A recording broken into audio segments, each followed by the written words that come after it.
Hey guys, and welcome back to Hoosier Hardware, and today we're taking a look at an iBUYPOWER PC that probably shouldn't actually exist. Fortunately, right now it's actually not available for purchase, but the listing is still there, and it's just got some weird things about it. It's just not a good purchase.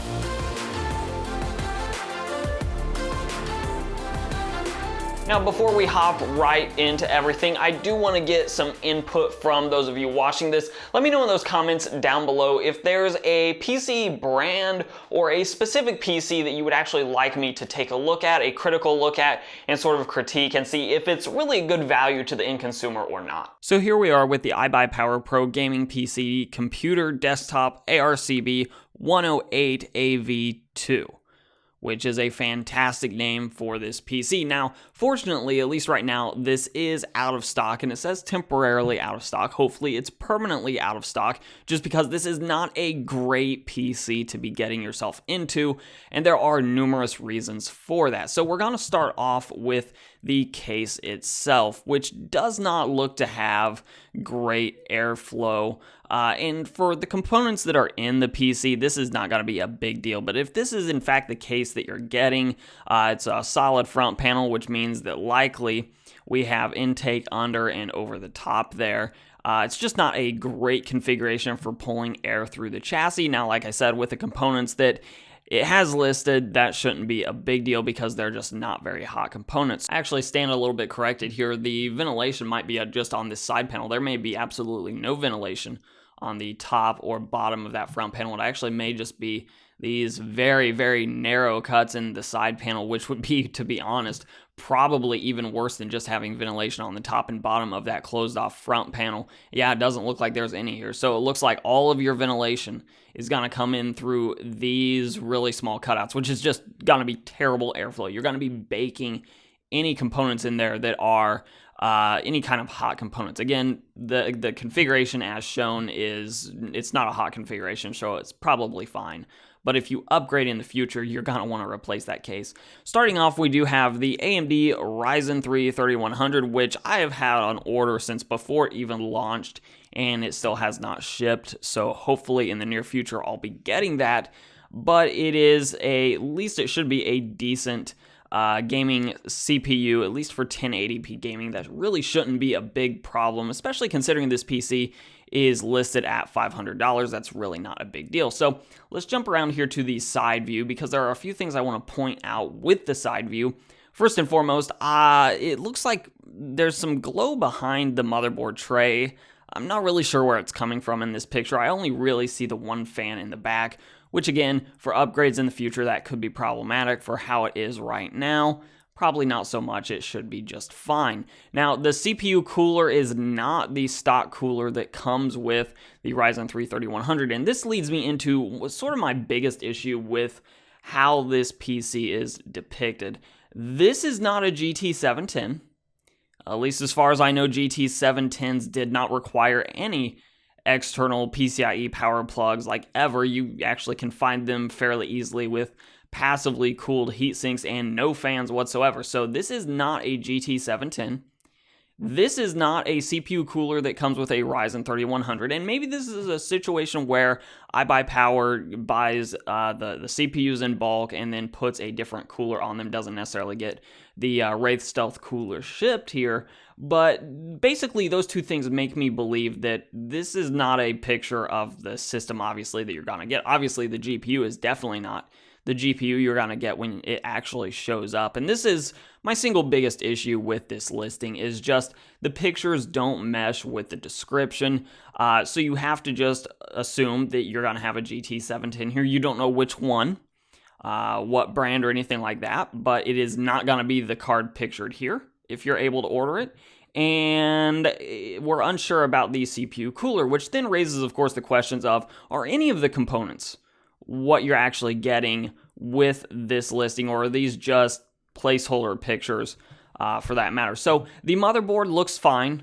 This is, I believe, an ASRock B450 motherboard. That should be absolutely fine for Ryzen 3100, especially considering now that we know that these B450 motherboards are, at least a lot of them are likely getting Ryzen 4000 support. So you actually do have a really good upgrade path with this motherboard. It is a really solid B450 budget motherboard. I do like to see that it has 4 DIMM slots available, though if you're going to have 8 gigabytes of RAM starting off, I would really like to see that be dual channel, especially being a Ryzen system.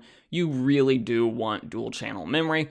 If this is the configuration you're getting with this system, you're going to get a single stick of 8 gigabytes of DDR4 memory, which, again, not great. Now, this is a $500 marketed as a gaming PC, and want to talk a little bit about the configuration because the CPU is absolutely fine. That Ryzen 3 3100 is perfectly fine for a gaming PC here in 2020.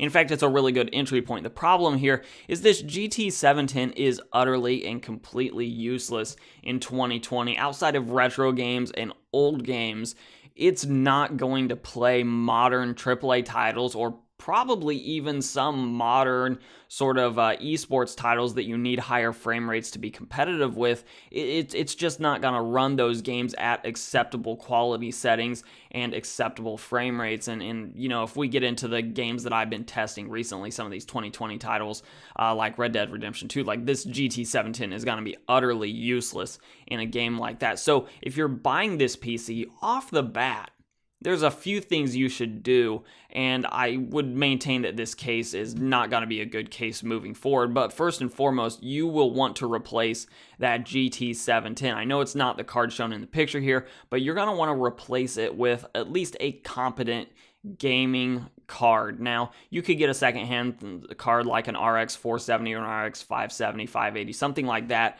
Those cards are reasonably priced on the used market. That wouldn't be a bad option to go with, but you are definitely going to want to get rid of that GT 710. Unfortunately, a GT 710 is not going to fetch much on the used market if you just turn around and decide to sell it as a basically brand new card. You're just not going to get much for that card because at this point, it's for the most part a display adapter, and it's not really a gaming card. It was never really intended to be a gaming card for that matter. It maybe when it first launched, Nvidia looked at it as a very budget gaming card, but in 2020 it's just not a gaming GPU. Now, provided that we are only getting that single stick of RAM, another thing you're going to want to probably do in the near future once you actually have this PC in hand is go ahead and buy an 8 gigabyte stick of RAM and just go ahead and slot it in 2 DIMM slots over so you can run 16 gigabytes of dual channel memory.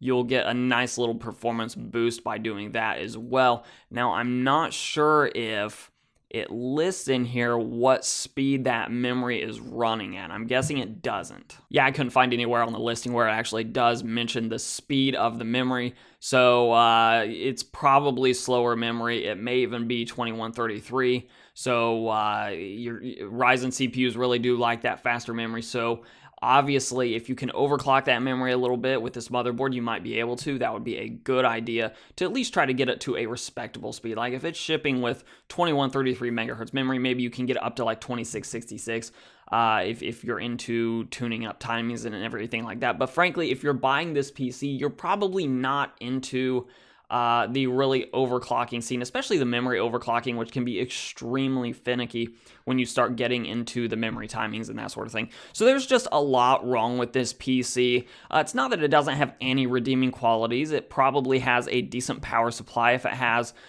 these PCIe power plugs, I assume we're looking at something like a 450 or a 500 watt power supply, so that's solid, especially considering power supplies are very expensive right now. The case actually does look really nice. The problem is it just has terrible airflow. I suppose if you're into modding, then maybe you could get a little bit better airflow out of that. It does have a decent motherboard with it, and if you're into the RGB scene, we do have that RGB fan, though it's unclear if you can actually control that or if it just does the sort of unicorn barf all the way around at all times with that fan. So there are some redeeming qualities. Obviously, the CPU is also solid. It's just that at $500, you can do a lot better in both the pre-built market, the used market, or just building the PC yourself on the DIY scene. This PC just doesn't represent good value whatsoever. It's not that you couldn't turn it into a good PC by swapping out some components. It's just that by the time you do that, you're much more than $500 into it. So right now, it is listed at $500, except that it is out of stock on Amazon, and hopefully it never comes back into stock, and really, if we're lucky, it never was in stock.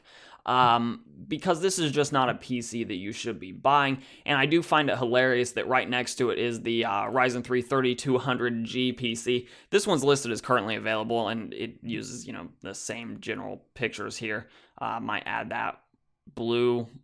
Actually, was the blue? Nope, the blue wasn't there on the other one. So it does add at least one different picture, same case, similar motherboard, not the identical motherboard. This actually might be a GT 710 in the picture here, but it's hilarious to me, and I just want to quickly mention this. The 3200G onboard graphics will probably actually do much better in gaming than the GT 710. At least it would if it had dual channel memory. I don't know if it would with single channel memory running like it's shown in the picture, but if you set up a 3200G well with dual channel memory and have enough memory, it's actually gonna beat out the GT 710. So the inclusion of the GT 710 is actually useless, like utterly useless on the 3200G. At least with this 3100 system, a GT 710 could in fact, you know, drive the display because the 3100 doesn't have the onboard graphics. But anyways, that is this PC. It's utterly useless, and yeah, don't buy it. So obviously the conclusion is simple: don't buy that particular iBUYPOWER PC, though of course they do actually have some models out there that are decent values.